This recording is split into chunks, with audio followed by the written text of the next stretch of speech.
መጽሐፈ ሳሙኤል ካል ምዕራፍ 14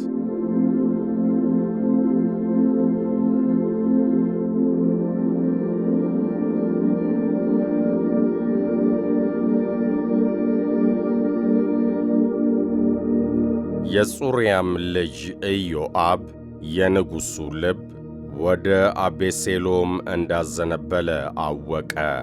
ኢዮአብም ወደ ቴቁሔ ልኮ ከዚያ ብልሃተኛ ሴት አስመጣና አልቅሺ፣ የሐዘንም ልብስ ልበሺ፣ ዘይትም አትቀቢ፣ ስለ ሞተ ሰውም ብዙ ዘመን እንደምታለቅሺ ሁኚ።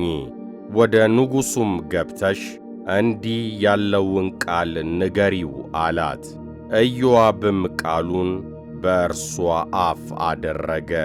እንዲሁም የቱቅሔይቱ ሴት ወደ ንጉሥ ገብታ በግንባሯ በምድር ላይ ወደቀች። እጅ ነስታም ንጉሥ ሆይ አድነኝ አለች። ንጉሡም ምን ሆነሻል አላት። እርሷም መልሳ አለች፣ በእውነት እኔ ባሌ የሞተብኝ ባልቴት ሴት ነኝ። ለእኔም ለባሪያ 2 ወንዶች ልጆች ነበሩኝ። በሜዳም ተጣሉ፣ የሚገላግላቸውም አልነበረም። አንዱም ሌላውን መትቶ ገደለው። እነሆም ዘመዶች ሁሉ በባሪያ ላይ ተነስተው ስለ ገደለው ስለ ወንድሙ ነፍስ እንገድለው ዘንድ ወንድሙን የገደለውን አውጪ አሉኝ። እንዲሁም ደግሞ ወራሹን የቀረውን መብራቴን ያጠፋሉ፣ የባሌን ስምና ዘርም ከምድር ላይ አያስቀሩም። ንጉሡም ሴቲቱን ወደ ቤትሽ ሂጂ፣ እኔም ስለ አንቺ አዛለው አላት። የቱቅሔይቱም ሴት ንጉሡን ጌታዬ ንጉሥ ሆይ ኃጢአቱ በእኔና በአባቴ ቤት ላይ ይሁን፣ ንጉሡና ዙፋኑ ንጹሕ ይሁን አለችው። ንጉሡም የሚናገርሽን አምጭልኝ፣ ከዚያም በኋላ ደግሞ አይነካሽም አለ። እርሷም ደም ተበቃዮችም ከእንግዲህ ወዲህ እንዳያጠፉ ልጄንም እንዳይገድሉ ንጉሡ አምላኩን እግዚአብሔርን ያስብ አለች። እርሱም ሕያው እግዚአብሔርን ከልጅሽ አንድ ጠጉር በምድር ላይ አይወድቅም አለ። ሴቲቱም እኔ ባሪያ ለጌታዬ ለንጉሥ አንድ ቃል ልናገር አለች። እርሱም ተናገሪ አለ።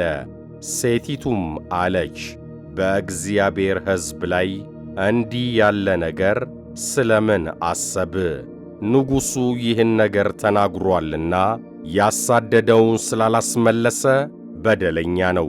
ሁላችንም እንሞታለን፣ በምድርም ላይ እንደ ፈሰሰና እንደማይመለስ ውሃ ነን። እግዚአብሔርም የነፍስህን ጥፋት አይወድም፣ ነገር ግን የተጣለ ሰው ፈጽሞ እንዳይጠፋ በምክሩ ያስባል። አሁንም ሕዝቡ ስለሚያስፈራኝ ይህን ነገር ለጌታዬ ለንጉሥ እነግረው ዘንድ መጥቻለሁ። እኔም ባሪያ ምናልባት የእኔን የባሪያውን ልመና ንጉሡ ያደርግልኝ እንደሆነ ለንጉሡ ልናገር። እርሷንና ልጇን ከእግዚአብሔር ርስት ያጠፋቸው ዘንድ ከሚሻ ሰው እጅ ያድን ዘንድ ንጉሡ ባሪያውን ይሰማል አልሁ። እኔም ባሪያ መልካሙንና ክፉውን ነገር ለመስማት ንጉሡ ጌታዬ እንደ እግዚአብሔር መልአክ ነውና የጌታዬ የንጉሡ ቃል ያጽናናኛል። አምላክህም እግዚአብሔር ከአንተ ጋር ይሁን አልሁ። ንጉሡም ለሴቲቱ መልሶ የምጠይቅሽን ነገር አትሰውሪኝ አላት። ሴቲቱም ጌታዬ ንጉሥ ይናገር አለች። ንጉሡም በዚህ ሁሉ የኢዮአብ እጅ ከአንቺ ጋር ነውን? አላት። ሴቲቱም መልሳ ጌታዬ ንጉሥ ሆይ በሕያው ነፍስ እምላለሁ፣ ጌታዬ ንጉሥ ከተናገረው ነገር ሁሉ ወደ ቀኝም ወደ ግራም ሊል የሚችል የለም። ባሪያ ኢዮአብ አዞኛል፣ ይህንም ቃል ሁሉ በባሪያ አፍ አደረገው። ባሪያ ኢዮአብ የዚህ ነገር መልክ እንዲለወጥ አደረገ። ነገር ግን የእግዚአብሔር መልአክ ጠቢብ እንደሆነ አንተም ጌታዬ በምድር ላይ ያለውን ነገር ሁሉ ታውቅ ዘንድ ጠቢብ ነህ አለች። ንጉሡም ኢዮአብን እነሆ ይህን ነገር አድርጌአለሁ፣ እንግዲህ ሂድና ብላቴናውን አቤሴሎምን መልሰው አለው። ኢዮአብም በምድር ላይ በግንባሩ ወድቆ እጅ ነሣ፣ ንጉሡንም ባረከ። ኢዮአብም ጌታዬ ንጉሥ ሆይ የባሪያህን ነገር አድርገሃልና በዐይን ፊት ሞገስ እንዳገኘ ባሪያ ዛሬ አወቀ አለ። ኢዮአብም ተነስቶ ወደ ጌሹር ሄደ፣ አቤሴሎምንም ወደ ኢየሩሳሌም ይዞ መጣ። ንጉሡም ወደ ቤቱ ይሂድ እንጂ ፊቴን እንዳያይ አለ። አቤሴሎምም ወደ ቤቱ ሄደ፣ የንጉሡንም ፊት አላየም። በእስራኤልም ሁሉ ዘንድ እንደ አቤሴሎም በውበቱ የተመሰገነ ሰው አልነበረም። ከእግሩ እስከ ራሱ ድረስ ነውር አልነበረበትም። ጠጉሩም ይከብደው ነበርና በዓመት አንድ ጊዜ ይቈርጠው ነበር። ሲቈረጥም የራሱ ጠጉር በንጉሥ ሚዛን 200 ሰቅል ያህል ይመዝን ነበር። ለአቤሴሎምም 3 ወንዶች ልጆችና አንዲት ሴት ልጅ ተወለዱለት። የሴቲቱም ልጅ ስም ትዕማር ነበረ፣ እርሷም የተዋበች ሴት ነበረች። አቤሴሎምም በኢየሩሳሌም 2 ዓመት ሙሉ የንጉሡን ፊት ሳያይ ተቀመጠ። አቤሴሎምም ወደ ንጉሡ ይልከው ዘንድ ወደ ኢዮአብ ላከ። ወደ እርሱም ሊመጣ አልወደደም። ሁለተኛም ላከበት፣ ሊመጣ ግን አልወደደም። ባሪያዎቹንም በእርሻዬ አጠገብ ያለውን የኢዮአብን እርሻ እዩ፣ በዚያም ገብስ አለው፣ ሄዳችሁ በእሳት አቃጥሉት አላቸው። የአቤሴሎምም ባሪያዎች እርሻውን አቃጠሉት። ኢዮአብም ተነስቶ ወደ አቤሴሎም ወደ ቤቱ መጣና ባሪያዎች እርሻዬን ስለምን አቃጠሉት አለው። አቤሴሎምም ኢዮአብን መልሶ ከጌሹር ለምን መጣው? በዚያም ተቀምጬ ብሆን ይሻለኝ ነበር ብለህ እንድትነግረው ወደ ንጉሡ እልክ ዘንድ ወደ እኔ ጠራሁ። አሁንም የንጉሡን ፊት ልይ፣ ኃጢአት ቢሆንብኝ ይግደለኝ አለው። ኢዮአብም ወደ ንጉሥ መጥቶ ነገረው። አቤሴሎምንም ጠራው። ወደ ንጉሥም ገብቶ በንጉሥ ፊት ወደ ምድር በግንባሩ ተደፋ። ንጉሥም አቤሴሎምን ሳመው።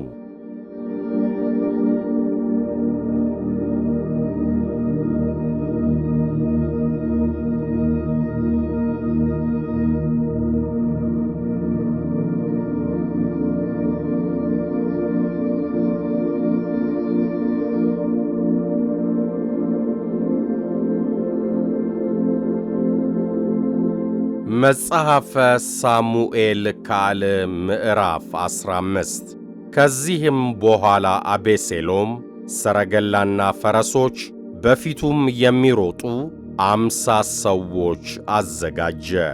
አቤሴሎምም በማለዳ ተነስቶ በበሩ አደባባይ ይቆም ነበር። አቤሴሎምም ከንጉሥ ለማስፈረድ ጉዳይ የነበረውን ሁሉ ወደ እርሱ እየጠራ አንተ ከወዴት ከተማ ነህ ብሎ ይጠይቅ ነበር። እርሱም እኔ ባሪያ ከእስራኤል ነገድ ከአንዲቱ ነኝ ብሎ ይመልስ ነበር። አቤሴሎምም ነገር እውነትና ቅን ነው፣ ነገር ግን ከንጉሥ ታዞ የሚሰማ የለም ይለው ነበር። አቤሴሎምም ነገርና ክርክር ያለውን ሁሉ ወደ እኔ ይመጣ ዘንድ ቅንም ፍርድ እፈርድለት ዘንድ በአገር ላይ ፈራጅ አድርጎ ማን በሾመኝ ይል ነበር። ሰውም እጅ ሊነሳው ወደ እርሱ በቀረበ ጊዜ እጁን ዘርግቶ ይይዝና ይስመው ነበር። እንዲሁም አቤሴሎም ከንጉሥ ፍርድ ሊሰማ ከእስራኤል ዘንድ በሚመጣ ሁሉ ያደርግ ነበር። አቤሴሎምም የእስራኤልን ሰዎች ልብ ሰረቀ። እንዲህም ሆነ ከ4 ዓመት በኋላ አቤሴሎም ንጉሡን ለእግዚአብሔር የተሳልኩትን ስዕለት ለመስጠት ወደ ኬብሮን እባክህ ልሂድ፣ እኔ ባሪያ በሶርያ ጌሹር ሳለው እግዚአብሔር ወደ ኢየሩሳሌም ቢመልሰኝ ለእግዚአብሔር መሥዋዕት አቀርባለሁ ብዬ ስዕለት ተስዬ ነበር አለው። ንጉሡም በደህና ሂድ አለው። ተነስቶም ወደ ኬብሮን ሄደ። አቤሴሎምም በእስራኤል ነገድ ሁሉ የቀንደ መለከት ድምፅ በሰማችሁ ጊዜ አቤሴሎም በኬብሮን ነገሠ በሉ የሚሉ ጉበኞች ላከ። የተጠሩትም 200 ሰዎች ከአቤሴሎም ጋር በየዋህነት ከኢየሩሳሌም ሄዱ። የሚሆነውንም ነገር ከቶ አያውቁም ነበር። አቤሴሎምም የዳዊት መካር የነበረውን የጊሎ ሰው አቂጦፌልን ከከተማው ከጊሎ መሥዋዕት በሚያቀርብበት ጊዜ አስጠራው። ሴራውም ጽኑ ሆነ። ከአቤሴሎምም ጋር ያለ ሕዝብ እየበዛ ሄደ። ለዳዊትም የእስራኤል ሰዎች ልብ ከአቤሴሎም ጋር ሆኗል የሚል ወሬኛ መጣለት። ዳዊትም ከእርሱ ጋር በኢየሩሳሌም ያሉትን ባሪያዎቹን ሁሉ ተነሱ እንሸሽ፣ ያለዚያ ከአቤሴሎም እጅ የሚያድን ከእኛ የለምና መጥቶም እንዳይዘን ክፉም እንዳያመጣብን ከተማይቱንም በሰይፍ ስለት እንዳይመታ ፈጥናችሁ እንሂድ አላቸው። የንጉሡም ባሪያዎች ንጉሡን እነሆ ጌታችን ንጉሡ የመረጠውን ሁሉ እኛ ባሪያዎች እሺ ብለን እናደርጋለን አሉት። ንጉሡም ከእርሱም በኋላ ቤተሰቡ ሁሉ ወጡ። ንጉሡም 10 ሴቶች ቁባቶቹን ቤቱን ይጠብቁ ዘንድ ተወ። ንጉሡም ከእርሱም በኋላ ሕዝቡ ሁሉ ወጡ፣ በቤት ሜርሐቅም ቆሙ። ባሪያዎቹም ሁሉ በፊቱ አለፉ። ከሊታውያንና ፊሊታውያንም ሁሉ ከእርሱም በኋላ ከጌት የመጡት 600 ጌትያውያን ሁሉ በንጉሡ ፊት አለፉ። ንጉሡም የጌት ሰው ኢታያን ከእኛ ጋር ለምን መጣ? አንተ ከስፍራ የመጣ እንግዳና ስደተኛ ነህና ተመለስ፣ ከንጉሡም ጋር ተቀመጥ። የመጣኸው ትናንት ነው፣ ዛሬ ከእኛ ጋር ላዙርህን? እኔ ወደምሄድበት እሄዳለሁ፣ አንተ ግን ተመለስ፣ ወንድሞችህንም ከአንተ ጋር ውሰድ፣ እግዚአብሔርም ምሕረቱንና እውነቱን ያድርግልህ አለው። ኢታይም ለንጉሡ መልሶ ሕያው እግዚአብሔርን በጌታዬም በንጉሡ ሕይወት እምላለሁ፣ በእውነት ጌታዬ ባለበት ስፍራ ሁሉ ብሞትም ቢሆን በሕይወትም በዚያ ደግሞ እኔ ባሪያ እሆናለሁ አለው። ዳዊትም ኢታይን ሂድ ተሻገር አለው። የጌት ሰው ኢታይና ሰዎቹም ሁሉ ከእርሱም ጋር የነበሩት ሕፃናት ሁሉ ተሻገሩ። በአገርም የነበሩት ሁሉ በታላቅ ድምፅ አለቀሱ። ሕዝቡም ሁሉ ተሻገሩ። ንጉሥም ደግሞ የቄድሮንን ፈፋ ተሻገረ። ሕዝቡም ሁሉ ወደ ምድረ በዳ መንገድ ተሻገሩ። እነሆም ደግሞ ሳዶቅ ከእርሱም ጋር ሌዋውያን ሁሉ የእግዚአብሔርን ቃል ኪዳን ታቦት ተሸክመው መጡ። የእግዚአብሔርንም ታቦት አስቀመጡ። ሕዝቡም ሁሉ ከከተማይቱ ፈጽመው እስኪያልፍ ድረስ አብያታር ወጣ። ንጉሡም ሳዶቅን የእግዚአብሔርን ታቦት ወደ ከተማ መልስ፣ በእግዚአብሔር ዐይን ሞገስ አግኝቼ እንደሆንኩ መልሶ እርሱንና ማደሪያውን ያሳየኛል። ነገር ግን አልወድህም ቢለኝ እነሆም ደስ የሚያሰኘውን ያድርግብኝ አለው። ንጉሡም ደግሞ ካህኑን ሳዶቅን እነሆ አንተና ልጅ አኪማስ የአቢታርም ልጅ ዮናታን ሁለቱ ልጆቻችሁ በደህና ወደ ከተማ ተመለሱ፣ እኔም እነሆ ከእናንተ ዘንድ ወሬ እስኪመጣልኝ ድረስ በምድረ በዳው መሻገሪያ እቆያለሁ አለው። ሳዶቅም አብያታርም የእግዚአብሔርን ታቦት ወደ ኢየሩሳሌም መለሱት፣ በዚያም ተቀመጡ። ዳዊትም ተከናንቦ ያለ ጫማ እያለቀሰ ወደ ደብረ ዘይት አቀበት ወጣ። ከእርሱም ጋር የነበሩት ሕዝብ ሁሉ ተከናንበው እያለቀሱ ወጡ። አኪጦፌል ከአቤሴሎም ጋር በሴራ አንድ ነው ብለው ለዳዊት ነገሩት። ዳዊትም አቤቱ የአኪጦፌልን ምክር ስንፍና አድርገ እንድትለውጥ እለምንሃለሁ አለ። ዳዊትም ለእግዚአብሔር ወደ ሰገደበት ወደ ተራራው ራስ በመጣ ጊዜ አርካዊው ኩሲ ልብሱን ቀዶ በራሱም ላይ ትቢያ ነስንሶ ሊገናኘው መጣ። ዳዊትም አለው፣ ከእኔ ጋር ብትመጣ ትከብደኛለ፣ ወደ ከተማ ግን ተመልሰ ለአቤሴሎም ንጉሥ ሆይ ባሪያ እሆንሃለሁ፣ አስቀድሞ ለአባት ባሪያ እንደነበርሁ እንዲሁ አሁን ለአንተ ባሪያ እሆንሃለሁ ብትለው የአኪጦፌልን ምክር ከንቱ ታደርግልኛለ። ካህናቱ ሳዶቅና አብያታርም በዚያ ከአንተ ጋር አይደሉምን? ከንጉሡ ቤትም የምትሰማውን ነገር ሁሉ ለካህናቱ ለሳዶቅና ለአብያታር ንገራቸው። እነሆ የሳዶቅ ልጅ አኪማአስና የአብያታር ልጅ ዮናታን ልጆቻቸው በዚያ ከእነርሱ ጋር አሉ። የምትሰሙትን ሁሉ በእነርሱ እጅ ላኩልኝ።